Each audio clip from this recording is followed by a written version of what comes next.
Hello दोस्तों, स्वागत है मेरी आज की न्यू वीडियो में। आज हम अल्ट्रा वेजिटो की स्टोरी को कंटिन्यू करेंगे। हम देखेंगे आखिर वेजिटो ने गोकू ब्लैक पे हमला क्यों किया था। अल्ट्रा वेजिटो में स्टोरी को कॉल में लिखा। आपने अपना सपोर्ट कर। अगर ये वीडियो आपको पसंद है, वीडियो को लाइक एंड चैनल सब्सक्राइब करना। चलिए वीडियो शुरू करते हैं। लास्ट वीडियो के एंड में हमने देखा था वेजिटो ने गोकू ब्लैक पे हमला कर दिया होता है और उसकी छाती में गड्ढा बना दिया होता है। गोकू ब्लैक बोलता है, आखिर तुम क्या कर रहे हो। वेजिटो बोलता है, क्या दिक्कत है, वैसे भी तुम कुछ कर थोड़ी रहे थे, मैं बस तुम्हें वहीं भेज रहा हूँ जहाँ तुम्हारी जगह होनी चाहिए। हम वेजिटो को नजदीक से देखते हैं। हमें वेजिटो के अंदर एक और बदलाव दिखने लगता है। उसके सर पे उसकी तीसरी आंख होती है, बिल्कुल काजुया मिश्मा की तरह। ये देख के गोजिटा चौंक जाता है। वो हैरानी से बोलता है, ये तो बिल्कुल उसकी गोजिटा को महसूस हो जाता है। हर एक पल के साथ वेजिटो खुद को खोता जा रहा है। वेजिटो के हाथों इतनी बुरी तरह से घायल होने के बावजूद भी गोकू ब्लैक बहुत ज्यादा गुस्सा आ रहा होता है। तुम मुझे मेरी जगह दिखाओगे, आखिर तुम कौन होते हो एक काई को उसकी जगह दिखाने वाले। गोकू ब्लैक ये बात मानना नहीं चाहता। वो भी वेजिटो का एक हिस्सा बन गया है। उसने वेजिटो के हाथों पकड़ा होता है। वो वेजिटो से खुद को छुड़ाने की कोशिश कर रहा होता है। आखिरकार गोकू ब्लैक वेजिटो के चंगुल से छूट जाता है। गोकू ब्लैक अपने घाव को पकड़ा होता है ताकि खून बाहर ना जा सके। गोकू ब्लैक बोलता है, ये तुम दूसरे तरीके से भी कर सकते थे, तुम मुझे जबरदस्ती एब्जॉर्ब भी कर सकते थे, तो आखिर तुम्हें ये करने की क्या जरूरत थी। तभी वेजिटो बोलता है, इसलिए मैं भूल गया था तुम कमजोर कीड़ों के खून का स्वाद क्या होता है। हम देखते वेजिटो गोकू ब्लैक के खून को चाट रहा होता है, बिल्कुल एक डीमन की तरह। वेजिटो अब एक डीमन की लग नहीं रहा, बल्कि उसके बिहेव भी कर रहा है। यहाँ तक वेजिटो उन शब्दों का इस्तेमाल करता है जिन शब्दों का काजू इस्तेमाल करता था। गोजिटा भी इस चीज को देखकर चौंक जाता है। क्या कीड़े, वेजिटो तुम अभी भी वेजिटो ही हो ना। गोजिटा को वेजिटो काजू में सिमिलरिटीज दिखने लगती है। तभी गोकू ब्लैक गुस्से में चिल्लाता है, क्या कमजोर, तुम्हारी हिम्मत कैसी हुई, तुम्हें कभी भी आजाद होना ही नहीं चाहता, वो मैं अभी ठीक करता हूँ।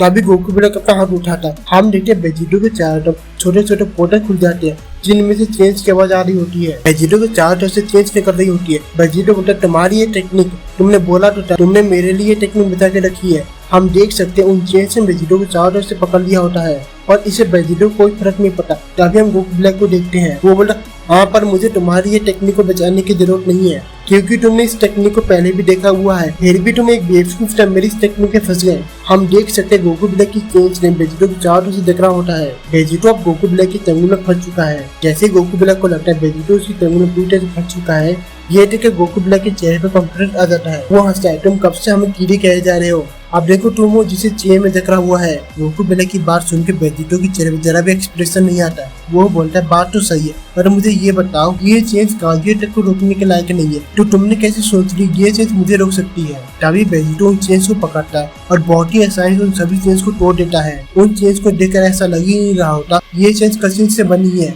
यानी दुनिया के सबसे हार्डेस्ट मटेरियल से। वेजिटो उन चेंज को ऐसे तोड़ रहा होता है जैसे वो कोई नॉर्मल रस्सी हो। ये देख के गोकू ब्लैक को बहुत ज्यादा गुस्सा आ जाता है। वो बोलता है, नहीं, ऐसा नहीं हो सकता, वो तो अभी तक ट्रांसफॉर्म भी नहीं हुआ। गोकू ब्लैक के पास यही लास्ट चांस है कि वो वेजिटो पर डायरेक्ट अटैक करे। इसलिए गोकू ब्लैक वेजिटो को पंच मारने के लिए आगे बढ़ता है और चिल्लाता है, मुझे तुमसे नफरत है मॉर्टल। हम देखते हैं वेजिटो गोकू ब्लैक को अटैक करने से रोकता नहीं है, बल्कि वो गोकू ब्लैक को जस्ट चाटा मारता है। हम देखते हैं एक ही चाटे में गोकू ब्लैक के मुंह से खून निकल जाता है और एक ही चाटे में गोकू ब्लैक बेहोश होकर जमीन पे गिर जाता है। वेजिटो ने अपना पैर गोकू ब्लैक की कमर पर रखा होता है। वेजिटो बोलता है, तुम्हें और स्क्रीन टाइम नहीं दिया जाएगा, तुम कमजोर। ये कह के वेजिटो और भी जोर से गोकू ब्लैक की कमर को दबाने लगता है, पर इससे गोकू ब्लैक की कमर नहीं टूटती, बल्कि गोकू ब्लैक बू बटन में बनने लगता है और वेजिटो से मर्ज होने लगता है। जल्दी गोकू ब्लैक पूरी तरह से बू मटेरियल में बदल जाता है और वो वेजिटो से मर्ज हो जाता है। गोकू ब्लैक की वेजिटो के साथ मर्ज होते ही वेजिटो हल्के से पावर अप करता है। तभी वेजिटो के पीछे कोई लैंड करता है। हम देखते हैं ये होता है गोजिटा। वो अपनी बेस फॉर्म में वेजिटो के पास आया होता है। वो ध्यान रखता है कि वेजिटो काजुया मिश्मा ना हो। गोजिटा बोलता, हो सकता है इतने सारे डीमंस को एब्जॉर्ब करने के बाद तुम्हारी पर्सनैलिटी में बदलाव आया है। मैं तुम्हें बता दूं, मैं तुम्हारी तरफ हूँ, मैं तुमसे लड़ना नहीं चाहता। इसके बाद वेजिटो पीछे मुड़ के गोजिटा को देखता है। वो एक स्माइल के साथ बोलता है, तुम मुझसे लड़ना नहीं चाहते, ये तुमसे किसी ने कहा, ये तुम्हारी सोच है मेरे दोस्त। चलो भी, क्या तुम मुझे नहीं दिखाओगे तुम्हारी नई स्टारडस्ट की फॉर्म के सामने में कैसा हूँ, और वो लोग जो तुम्हारे अंदर जो डिमोनिक नेचर के नहीं है। वेजिटो की ये बात सुनकर फैट गोजिटा हल्का सा नर्वस होता है। अगर तुम इतनी अच्छी तरह से पूछ रहे हो तो मुझे फ्रेंडली मैच में कोई दिक्कत नहीं है। तभी फैट गोजिटा पे स्टारडस्ट ब्रेकर की नई फॉर्म में ट्रांसफॉर्म हो जाता है। वो फाइटिंग स्टार से ले लेता है। जैसा कि तुमने कहा था, कुछ लोग मेरे अंदर जो कि तुम्हारे अंदर नहीं है, तो बुरा मत माना अगर तुम मेरी बराबरी न कर पाओ। तभी गोजिटा चौंक जाता है। उसकी बॉडी कपकपा रही होती है। गोजिटा अपने साइड में देखता है। गोजिटा बोलता, कैसे। हम देखते हैं वेजिटो ने गोजिटा के पेट में जस्ट पंच मारा होता है। इस पंच से गोजिटा हवा में नहीं होता, बल्कि वेजिटो का हाथ गोजिटा के पेट के अंदर ढस जाता है। इसी के साथ वेजिटो और गोजिटा के बीच का पावर गैप का पता चल जाता है। इसके बाद गोजिटा बेहोश हो जाता है। वो अपनी बेस फॉर्म में भी आ चुका है। गोजीटा बूम मटेरियल में बढ़ने लगता है और वेजिटो के साथ मर्ज होने लगता है। गोजीटा को जॉब करने को वेजिटो बोलता है स्टारडस्ट ब्रेक फॉर्म काफी कमाल है पर ये ऑलरेडी बेकार हो चुकी है। इसके बाद बेटर फिल्म में वेजिटो अकेला खड़ा होता है। वेजिटो अपने हाथों को फोल्ड करके बोलता है तुम्हारे अंदर जो पॉजिटिव एनर्जी है उसकी मुझे जरूरत है इन डीमंस को कंट्रोल में रखने के लिए। सच में तुम्हें एब्जॉर्ब करने पर मैं बेहतर महसूस कर रहा हूँ। मैं खुद को पहले जैसा महसूस कर पा रहा हूँ। मैं खुद को पहले का डार्कनेस में नहीं ढकना चाहता जीतने के लिए। मैंने सही कहा ना लूसी। तभी वेजिटो अपना हाथ हवा में उठाता है। वो चुटकी बचता है क्योंकि वेजिटो अब सेक्टर 2 का ह्यूमन एम्पायर बन चुका है। उसकी बात मानती हुए उसके पैर के नीचे एक पोर्टल खुलता है और वेजिटो सेक्टर 1 में एंटर करता है। इसके बाद हमारा सीन चेंज होता है। हम एक बहुत ही घने जंगलों को देखते हैं। तभी हम बादलों को देखते हैं। वो एक चट्टान पर बैठा होता है। वो बोलते सच में तुम दोनों को इस ब्रेक की जरूरत थी। तो पेटीबाजी से मजे करना कहते हैं। हम देखते गोटेंग और टंक्स खेल रहे होते हैं। गोटेंग्स बोलता हाँ गैरेंटर मैं और टंक्स मोम के यहाँ पर अक्सर ये गेम खेलते हैं। गोटेंग किसी तरह की बॉल से खेल रहा होता है। तभी हम टंक्स को देखते हैं। उसने अभी बॉल को मारा होता है। टंक्स बोलता गोटेंग खेल पे ध्यान दो। इस बार तुमने बॉल को बहुत हाथ तरीके से हिट किया था। गोटेंग बोलता उस माफ करना मैं अगली बार इस बार का ध्यान रखूंगा। मैं वादा करता हूँ। बादल स्माइल के साथ बोलता मैं इस लोग को जानता हूँ। आगे बढ़ो गोटेंग। बादल को पता है गोटेंग क्या करने वाला है। तभी टंक सर्व करता है।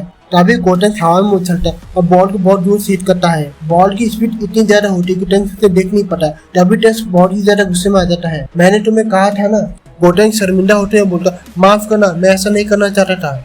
मुझे माफ कर दो। जल्दी ही टंक्स गोटेंग को माफ कर देता है। ठीक है कोई बात नहीं इस बार मैं जा रहा हूँ पर अगली बार तुम्हें जाना होगा। इसके बाद टंक्स बॉल ढूंढने के लिए जंगल में चला जाता है। टंक्स बॉल को ढूंढते ढूंढते जंगल में काफी अंदर चला जाता है पर अभी तक टंक्स को बॉल नहीं मिलती। टंक्स बोलता है गोटेंग सच में बेवकूफ है। लगता है हमारी बॉल गुम हो गई। तभी टंक्स उसकी बॉल दिखती है। वो एक काले रंग के पेड़ के पास होती है। तभी टंक्स बॉल को लेने के लिए आगे बढ़ने लगता है। तभी टंक्स को कुछ बहुत ही अजीब महसूस होता है। टंक्स बोलता है यहाँ पर तो कितनी ठंड है। इसके बाद टंक्स ऊपर देखता है। टंक्स कुछ ऐसा देख लेता है जो कि उसकी जान को खतरे में डाल सकती है। हम देखते हैं टंक्स के सामने लूसीफ का लोअर गार्ड खड़ा होता है। वो बोलता है हेलो गॉड किलर के बेटे। टंक्स लूसीफ के रॉयल गार्ड के सामने बिल्कुल नहीं कर सकता। इसका ये मतलब नहीं कि लूसीफ का रॉयल गार्ड टंक्स को मारने के लिए यहाँ नहीं आया। क्या बादल बीच में आकर टंक्स से बचा पाएगा या फिर गोकू विजिटर या फिर कोई और। तो क्या ये टंक्स अंडर ये हम जानेंगे नेक्स्ट वीडियो में। मैं आपसे मिलूंगा नेक्स्ट वीडियो में।